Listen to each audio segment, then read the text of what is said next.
Hello and welcome to the Empire of the Kop Podcast. With us here today, we've got Steve Carson, Peter Kenny-Jones, and I'm your host, Farrell Keeling.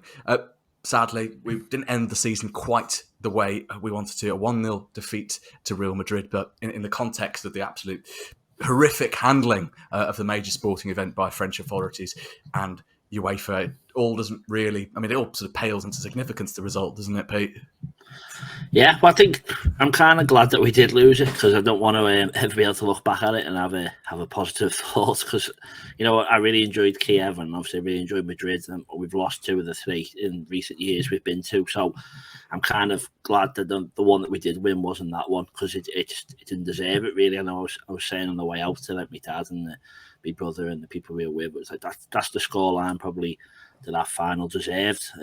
Yeah, I'm sure you'll both probably agree it wasn't the day that we thought it was going to be when we set off. No, absolutely. It was horrible sort of reporting about it. I can't imagine what it was obviously like physically at the Stade de France. Certainly from the footage we've seen, Steve, it's been said to death. But I'm going to bring up some of the French Interior Minister's comments in retrospect about the poor handling of the event since the footage we've all seen. For instance, one quote that amongst many that sticks out: Liverpool supporters pose a risk to our public. Not all of them, but a portion of them. But Gerald Darmanin made it very clear that he was talking about Liverpool fans specifically posing a risk in these sort of events, which, after all that's been experienced after Hillsborough is frankly sickening. Yeah, no, absolutely. It's it's a form of discrimination at the end of the day, isn't it? Whatever you take from the club's unfortunate history, or even if I know that he's recently cited England fans traveling around, different countries and sort of the hassle that they cause. In some cases, there's countless videos, photos and stuff of England fans, but you can't really just bundle Liverpool fans in with that and just go, yeah, no, they're going to be problematic. You can't really expect that. And, Real Madrid fans obviously experienced something similar as well, but it does seem that Liverpool fans got the brunt of it. And, it was quite a different experience from what you both had. Obviously, Pete being at Paris, obviously, I had the worst of it. But you reporting on it, working.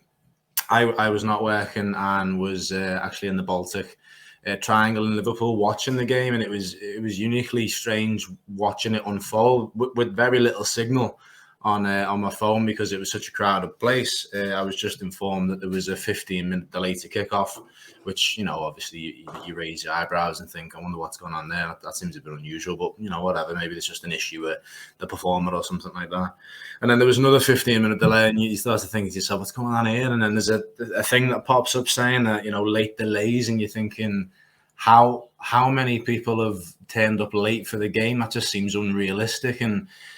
And then it comes out that they're just trying to blame the fans immediately, and we've heard this kind of thing before, and it's just incredibly unfair. And UEFA haven't even come out to apologise. I know that there's a report, there's going to be an independent report coming out in it, and that's a step in the right direction. But it wouldn't be hard for UEFA to come out and say, yeah, listen, I know we haven't really got the details yet, but we just want to apologise to anyone who experienced this, that, the other. Especially when you've got French politicians who are just lying through the teeth every single chance they get to speak about it. It's a disgrace, it's a shambles, and to be honest with you, like Pete said, there is a little bit of bittersweetness that we didn't win it, because you wouldn't want to think, oh yeah, when we won our 7th Champions League title, it was tied to all that nightmare scenes outside the stadium. It's a mess by UEFA, and the decision makers in France have got a lot to answer for as well. No, absolutely. I mean, when we've got the absolute sheer body of evidence on display, there's so much footage out there proving every accusation made against Liverpool fans. And this is, the treatment of Liverpool fans, it's not endemic to Liverpool fans in the context of this final. Real Madrid fans also complained about, overhanded sort of police activity, use of tear gas and pepper spraying, and there's so much in the way of footage of showing children at the games, sort of furiously rubbing their eyes, and you can hear comments of them begging sort of to be taken home. And I mean, Pete, this is going to damage not just the generation of Liverpool fans who've gone already to several European finals, but those who are coming and who've experienced these tales from their parents and their grandparents. This is going to damage their relationship with football going forward as well.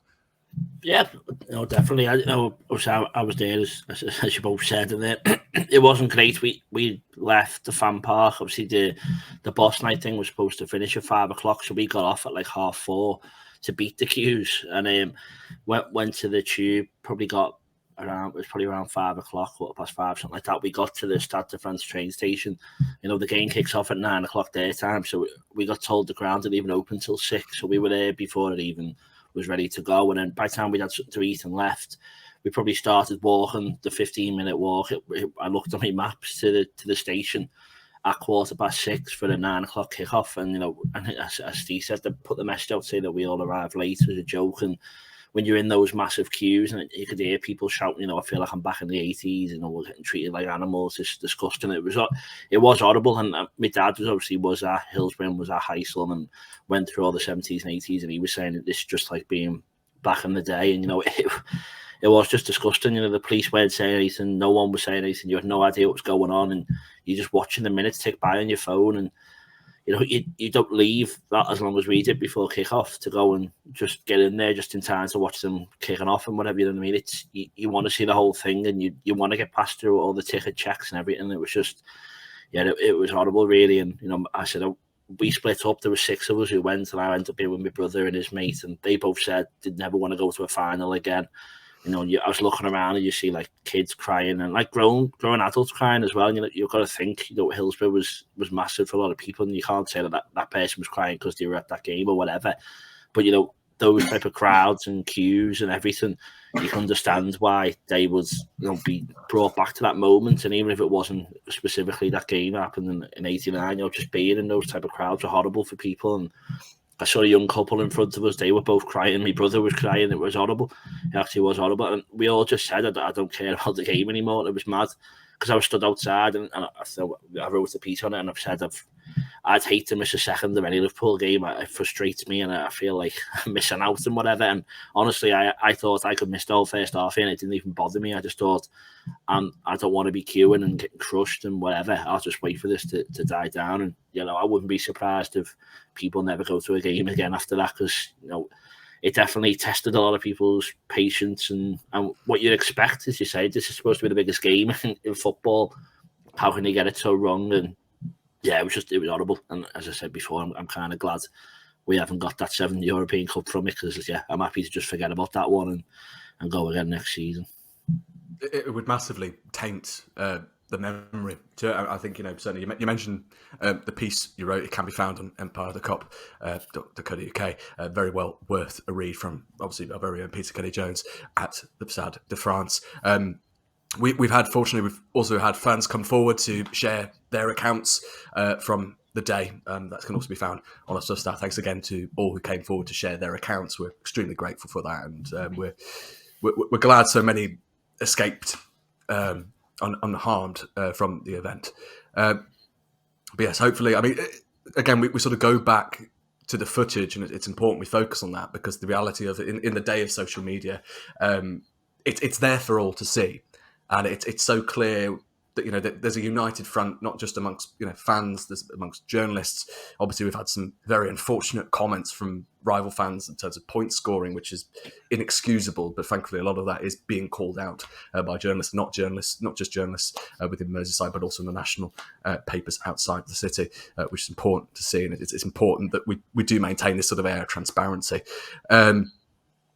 Moving forward, I know it's going to be extremely difficult to sort of talk about this in the context of what so many have witnessed at the game and watching it outside of Paris. But we should talk about Liverpool's season as a whole, because looking, you'd imagine coming back off the back of such a horrible event, the mood would be quite sort of low. But I mean, the scenes of the parade Steve, from the players, the managers, and just the fans. I mean, it was, Klopp said it at the time, said it's absolutely incredible. You just wouldn't get it with another fan base. That such a hero's welcome off the back of such misery. It just speaks volumes about what this fan base is about. Yeah, well, Liverpool City Council estimate that 500,000 people turned out for the parade, and when you consider that, there was probably a good, maybe even 100,000 that would have travelled to Paris, just to soak up the atmosphere. Obviously, not attending the game and stuff like that. It's incredible that you had that sort of turnout, because I was a little bit worried that there was going to be a bit of a, like a lot of people worried as well, there would be a little bit of a smaller turnout than maybe we expected. I was saying to a couple of friends of mine that I think maybe 350,000 people might turn up to this, which is a bit of a whimper compared to the 750,000 for the Champions League 3 years ago. But incredible. If the scenes were unbelievable, and I was down by the Liver building on the Strand to sort of see the team bus come through, and the lads were still in just unbelievable spirits. Jurgen looked just emotionally sort of not exhausted. That's not really the word, but he was just sort of like drenched in emotion. It was amazing to see him like that. Players were dancing. You had Trent was just sort of chanting away with the music, and you're thinking, these lads have been on this coach now for about 3-4 hours, and they're still in these really good spirits. And it was just great to see, because obviously all the shambles that happened at the stadium aside, it's very disappointing to come away from that game without the trophy. No doubt the players would have wanted to bring that back again. But they won 2 trophies this year, 3, if obviously we include the women's team, which we absolutely should do. 3 huge trophies that they had to show off to the people of Liverpool. It was just, it was an incredible season. I mean, not many teams in history have ever came as close to the quadruple in the Premier League or the English League as Liverpool did. There was a good few weeks this season where it looked very, very possible that we could have won all 4, and we came very, very close. We're probably talking 2 goals would have been the difference for us in the end. Take that final on penalties, but it is what it is. It was a great season. The parade was phenomenal, and it was exactly what the players needed. And a lot of them have came out in interviews and on social media saying that they love that sort of feeling that they've got from the fans, and that's what Liverpool Football Club's all about. And these people that are coming out, particularly Everton, Manchester United, Man City, who just have got no right to speak on sort of how Liverpool celebrate their season. Manchester United, it's been about 5 years since they've won a relevant trophy. It's been, Farrell, you weren't even born when Everton last won a trophy. Manchester City, they won the Premier League title and had a parade that lasted 5 minutes and had about 200,000 people out. Liverpool Football Club were a different breed, and that's just the way it is. And the supporters are phenomenal, the players love it, and it's brilliant. It really has put a positive spin on something that was so negative the day before.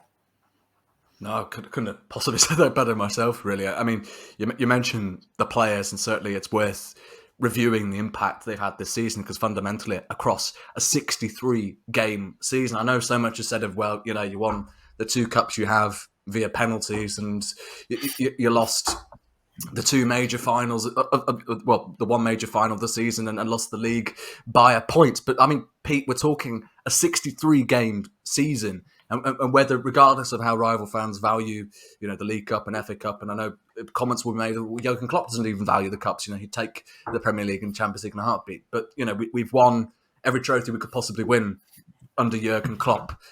We've done this over a 63-game season. It's a phenomenal achievement, and regardless of the fact of how close we come is further evidence of how phenomenal this season isn't it?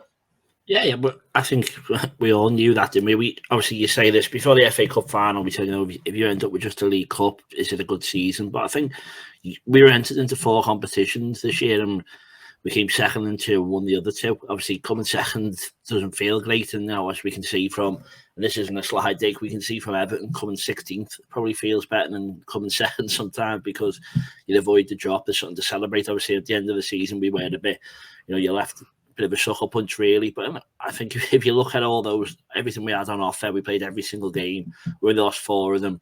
I really don't think you can count the Inter Milan game as a loss, because we had the aggregate win.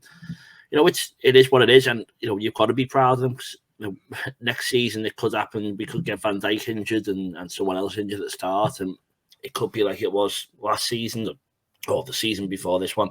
And we could have injury problems. You never know what's going to happen again. And as Trent said, you never know when you're going to win another trophy.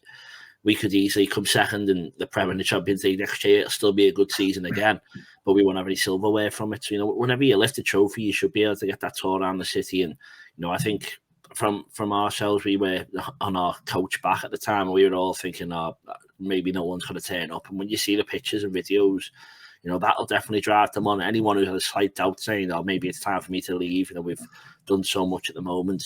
When you see that, you just think, I want to win another trophy here next year. I want to be celebrating with these fans. And it has been a good season. We all know it has, and it's just the way it ended wasn't perfect. But, if you take off those last 2 games, we even won one of the last 2. If you take off them 2, we were absolutely flying, so it shouldn't change at all, really. We've won both domestic cups, won the first FA Cup for most of the players. Klopp's won everything. We were a point off in the league and a goal off in the Champions League final. So, yeah, we'll go again next year, and there's no reason why we can't be in the running for all 4 again. No, absolutely. I mean, we've obviously had some sort of key players that are going to be potentially heading out of the door.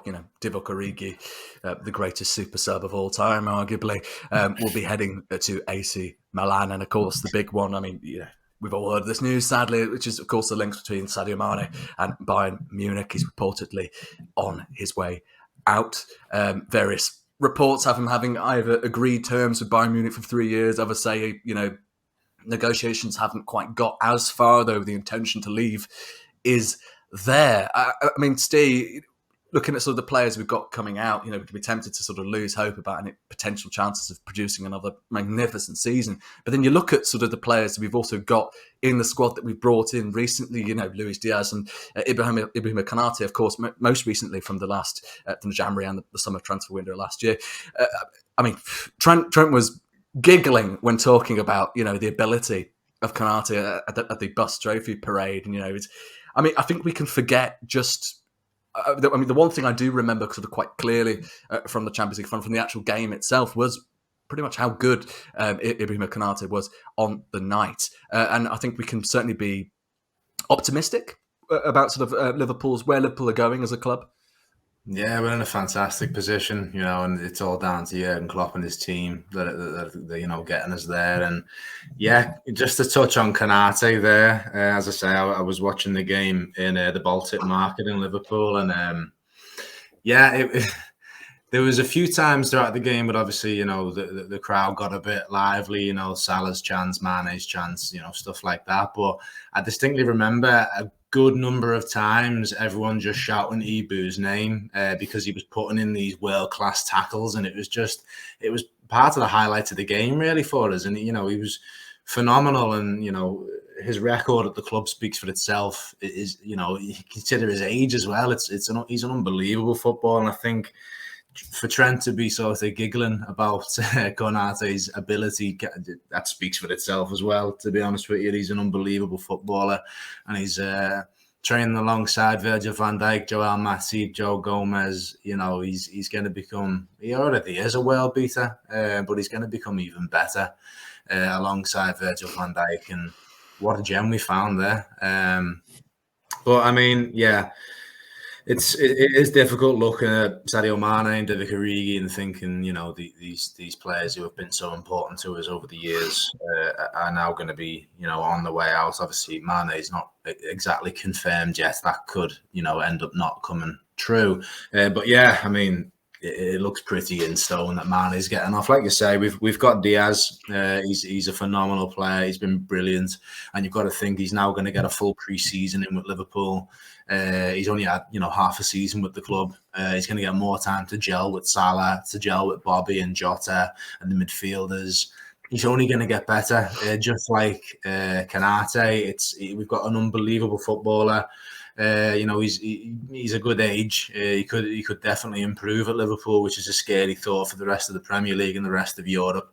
It's an unbelievable time, really, that we can, lose a player potentially like Sadio Mane and not be too worried in terms of pure, reaction to him potentially leaving and going to Bayern Munich. I don't really hold any animosity towards him in that respect. I don't really think that would be the right thing to be feeling right now. He's came to the club. He was the man that kick-started Klopp's revolution at Liverpool. He's been unbelievable for us. He's won everything you could possibly want to win at Liverpool. He's completed football at Anfield. And if he wants to now go on and try something else, maybe in Germany, fair play to him, world-class footballer, walking legend of the club. And, we've got Diaz, we've got Salah, fingers crossed, we've got Jota, we've got Firmino, we'll be fine. Hopefully we'll get a new signing in the summer as well. If Mane goes, I would like to see us maybe bring in a bit of a plan B type player. I've seen reports of Harry Kane. Whatever you think of that sort of profile of the player, though, is not something we have at the minute. So it would be nice to see what we do in the summer with regards to that. But, the main thing is Mane and Origi, they both leave the club this summer. They both leave the club walking legends. And should they ever want to return, be it just to visit, friendly, maybe a twilight year like Thierry Henry for Arsenal, then, the doors will be wide open for them to come back to the club. They are living legends and we've got nothing but love for them. No, absolutely. I mean, you mentioned the summer window there, and I think there is definitely some business there to be done for Liverpool. Obviously, the understanding is that we're pursuing Calvin Ramsey as potential cover for Trent Alexander-Arnold, but I want to specifically focus on the forward line because in Sadio Mane, you have a world-class forward, regardless, 30 years of age, regardless of how we sort of look towards the future of maintaining a sort of nice average age in the squad. We are losing a world-class player there. So the question has been for many in terms of what do we do to replace that? Because Liverpool are unlikely to go out into the market and bring in another 28 to 29-year-old in their peak years and just slot them straight into the squad. It's not really the way Liverpool do business and have done business in recent times. You look at sort of obviously Fabio Carvalho, Pete, and that's a player that I think many of us sort of anticipated would be utilised mainly in the middle of the park. But our understanding is that the intention is to use him more in the forward line, and obviously he's a player that sort of excels down the left flank. Now, of course, you're probably not going to see him unseat Luis Diaz. Certainly not if he maintains his form into the next season.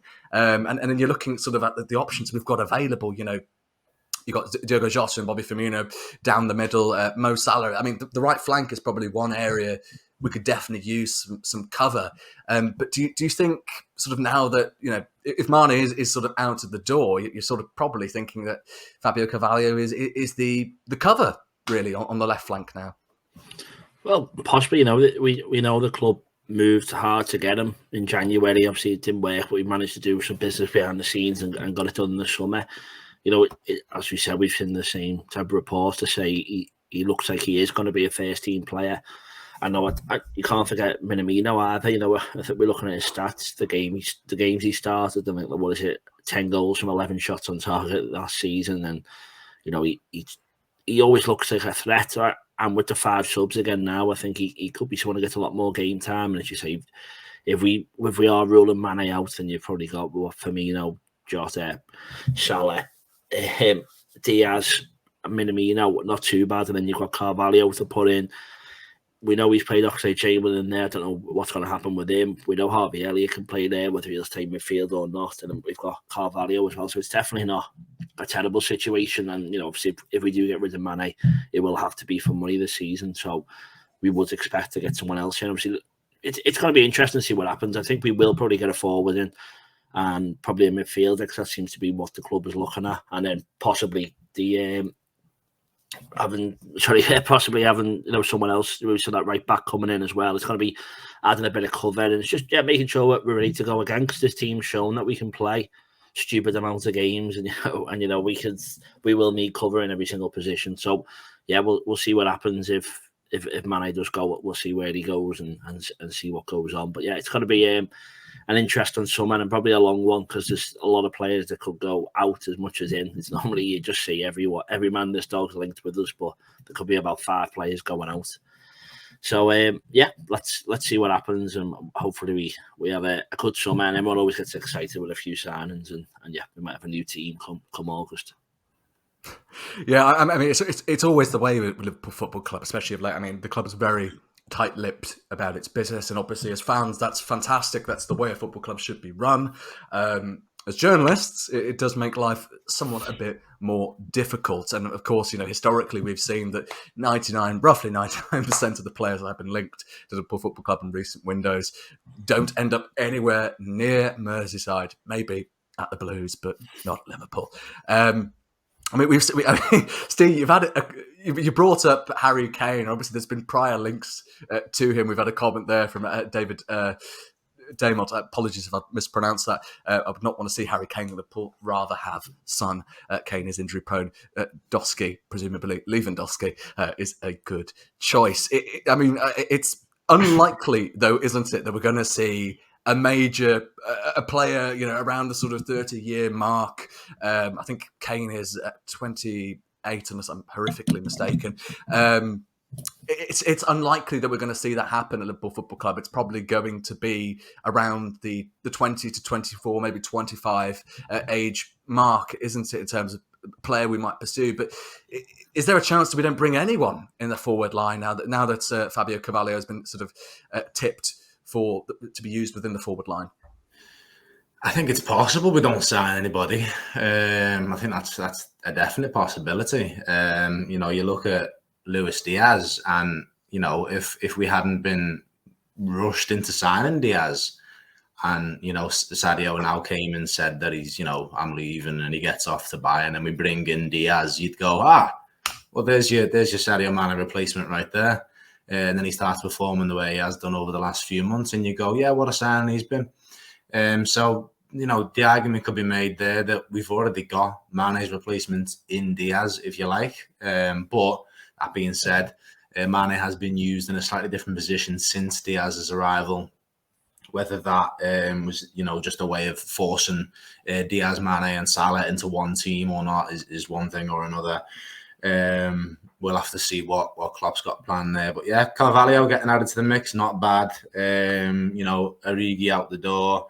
But as Pete pointed out, Taki's been really good for us in the Cups. If he's happy to remain at the club with the limited football he's been given, great, because he's probably going to get more chances going forward. And he's shown that he can be that sort of Origi type of player where he could come in and just sort of offer something a little bit different.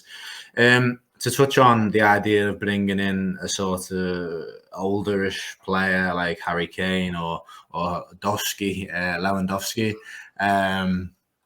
I think, it's not outside the realms of impossibility, because if you look at the way we signed Thiago, a lot of pundits were saying that, it's just not a Liverpool type transfer. And I agreed. It did not fit the profile of players you've signed in the past. We've always gone for that, roughly below 25, up and coming, about to break into that world class bracket. We've always gone for that. But Thiago broke that mould, and he's proven to be a very shrewd signing for the money that we paid for him. So it's not impossible. Harry Kane, I would say, is really unlikely, because we'd have to pay a premium price for what is already a premium footballer. We just simply aren't going to fork out the money I think Spurs would demand for Harry Kane, unless we were able to sort of force him on some free transfer further down the line. But it just doesn't make sense. Lewandowski, that's it. There's a bit more of a possibility there.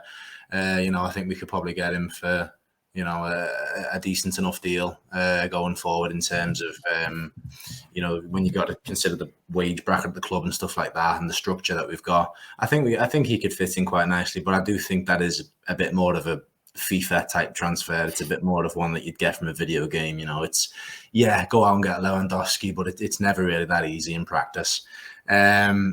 I like the look. It's not really been discussed much, because I think it's pretty much settled that Paulo Dybala might go elsewhere, but I think Paulo Dybala would be, an option. He's a bit versatile, could play anywhere in the front three and indeed midfield as well.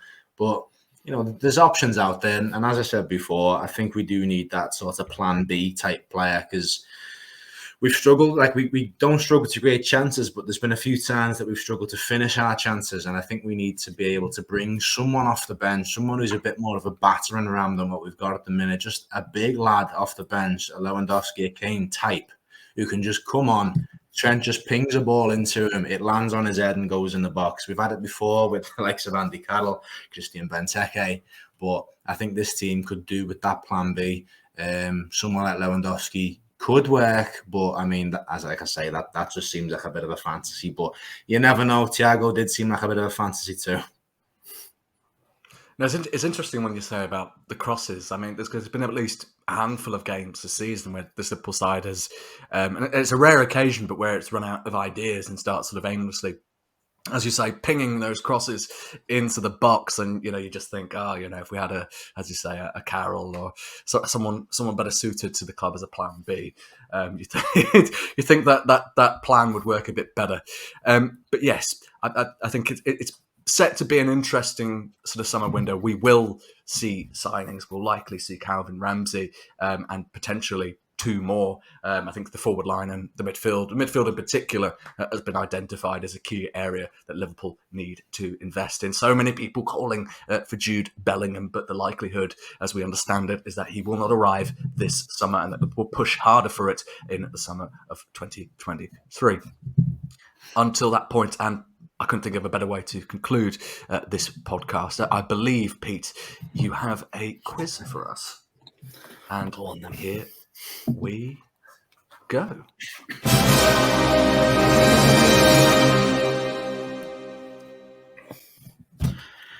Yes, we are back. As most people here all have been lucky enough to be on my Coach to Paris, which had a 408-pointer quiz, where it took us all the way to Paris and back. But don't worry, I'm not asking you 408 questions today. It's only 10. So basically, it's a higher or lower round. So I just need you to both answer at the same time. You just pick a person's name. You'll see what it is.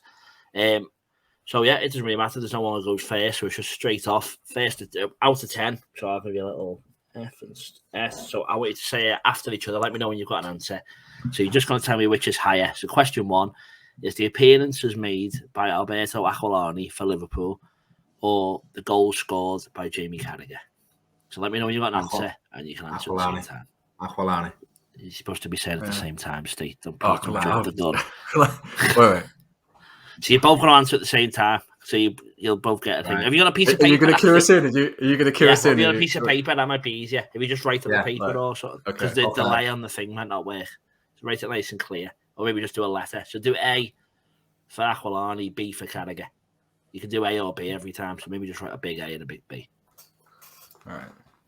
Okay, so A is Aquilani, B is Carragher. Please hold up your answers. Where's the camera? A. Both correct. Point each. Okay, so get a big A and a big B ready. That's all you know. So, question number 2. Is the appearances made for Liverpool by Alex Manninger or the games as captain for Liverpool by Ricky Lambert? So A for Alex Manninger, B for Ricky Lambert. Could you repeat that again, please? So there's all 4 Liverpools. I have to keep saying for Liverpool every time. But it's Alex Manninger's appearances or Ricky Lambert's games as captain, or everything is just for Liverpool FC. Oh my God. Okay. I think I've got so A for Manninger, B for Lambert. Let me know when you've got one. Oh my God. I'm ready. Okay. Ready, Farrell? Yeah, ready. Please reveal yourself. B, correct. Alex Manninger did not make an official appearance. Ricky Lambert with 1. There we go. Next question. The appearances made by Billy Liddell or the goal scored by Ian Rush. So Billy Liddell is A, Ian Rush is B. So goals by Billy Liddell. Sorry, appearances by Billy Liddell or goals by Ian Rush. And while you're thinking, if anyone wants a nice book about Billy Liddell, I know a great one. Go on Amazon. Liddell at 100. It's going to be really awkward if I get this wrong. I read this. It's all right. It's not a stats-based book, don't worry. Let me know when you've got one. I've got my answer. Yeah. Wait. Yeah. Okay, so A for Lidl, B for Rush. Please reveal your answers. A, B, or it's your first split, and I can reveal that Farrell is correct. So Billy Lidl made 534 appearances, and Ian Rush scored 346 goals. Is that right? Did you say that? Or did I get that wrong? Did you have A and B up then, yeah? I'd be. It's the wrong way around. Sorry, Steve's right, Farrell's wrong. Sorry. I was thinking that Russia's Sorry. God, I'm losing my job on ITV too rapidly. There we go. Okay, so the score is 3 to Steve, 2 to Farrell. Okay. Question number 4. The games managed by Ronnie Moran during his caretaker spell, or the goals scored by Robbie Fowler in his second spell at Anfield. So games managed by Ronnie Moran, A. Goal scored by Fowler in his second spell, B. Okay. Yeah, I've got that. I think I've got that. Yeah. Okay, come on, let's have a look.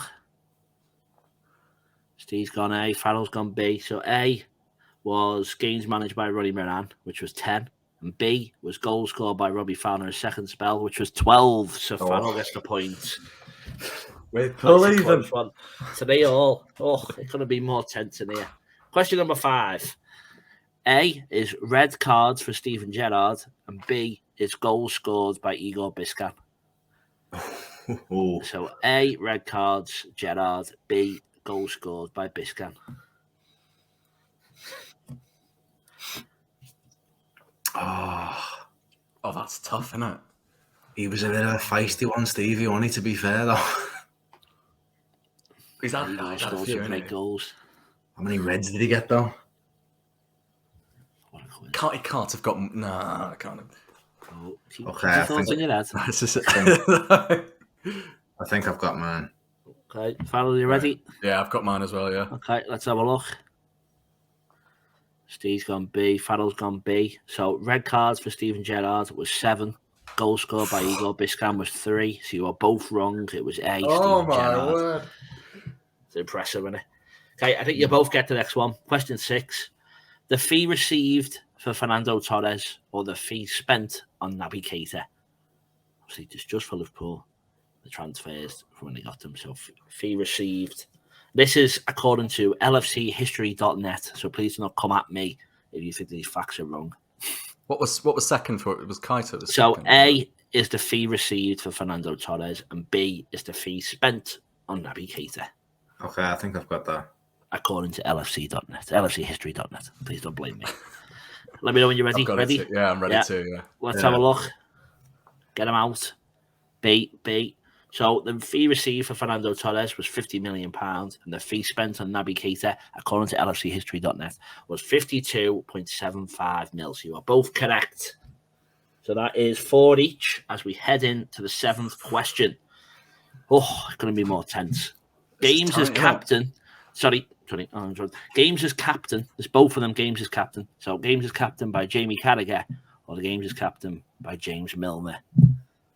A. Carragher. B. Milner. I can reveal there's 5 between them. It's very close, this one. Okay. I think I've got my answer. It's because Henderson's more injury prone than Gerrard was. I can't reveal anything. So it was Carragher A, Milner B. So yeah, Jamie Carragher A, James Milner B. Okay, I think I've got mine. Okay, let's have a look. Steve has gone B, Farrell's gone B, you've both gone the same. So Jamie Carragher was 93 games, James Milner 88. So Carragher was correct. So you both said that, didn't you? Did you both say Milner? Yeah. No, we said Milner. Both said Milner. Okay, so that's still 4-all as we head into game number 8. Sorry, question number 8 of the game, of 10. So, games refereed. This is Liverpool games. Liverpool games refereed by Pierluigi Collina, or the penalties missed by Michael Owen. That's quite obscure, isn't it? So, how's your Pierluigi Kalina knowledge for Liverpool. No idea. And you might know Penalties at home, miss.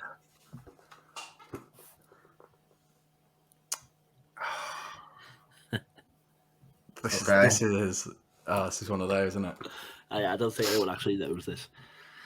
If anyone actually knows this piece of trivia, please, I do. chuck us a bone in the comments. I've got an answer. Yeah, okay. You ready, Farrell? Yeah?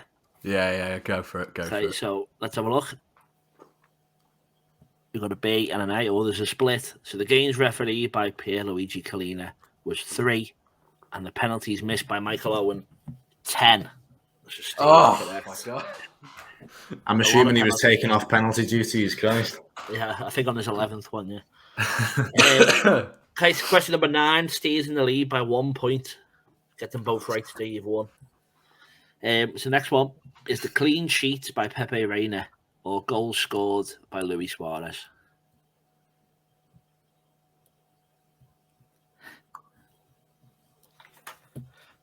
I like Alex seeing the cogs turn in your brain. Yeah, I think I've got it. Farrell, you ready? Yeah, I think I'm ready, yeah. Okay, let's have a look. Okay, 2 A's. So clean sheets by Pepe Reina, 177. Goals scored by Luis Suarez, 82. Correct, Pepe Reina, both here. So it's 6-5 into the last question. All on you, Steve. Don't mess it up. Well, we have There is a tiebreak. There's a tiebreaker. Oh. Right, so last question. Games managed for Liverpool by Jurgen Klopp and games managed for Liverpool by Rafa Benitez.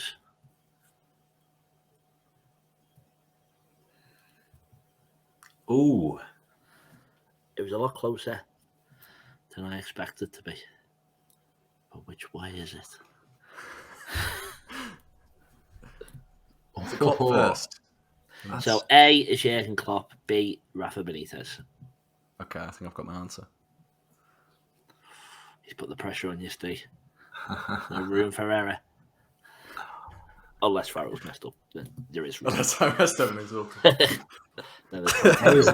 A is Rafa and B is Jurgen. A is Klopp, B is Rafa. A Klopp, okay. B Rafa. Okay. I think I've got it. Both ready? Okay. Let's have a look. Yeah, ready, go on. Oh, yeah. So no matter what, it doesn't matter anyway. You've both gone for B. Doesn't matter. So Jurgen Klopp has managed 381 games for Liverpool. Rafa Benitez 350. So what's Jurgen Klopp? You're both wrong. Oh, but with 6 out of 10, Steve, you are the winner. Farrell, you're on the losing side again. It hurts. It hurts so much. Congratulations, Steve. Congratulations, Steve. Thanks everyone for playing. The latest Pete quiz.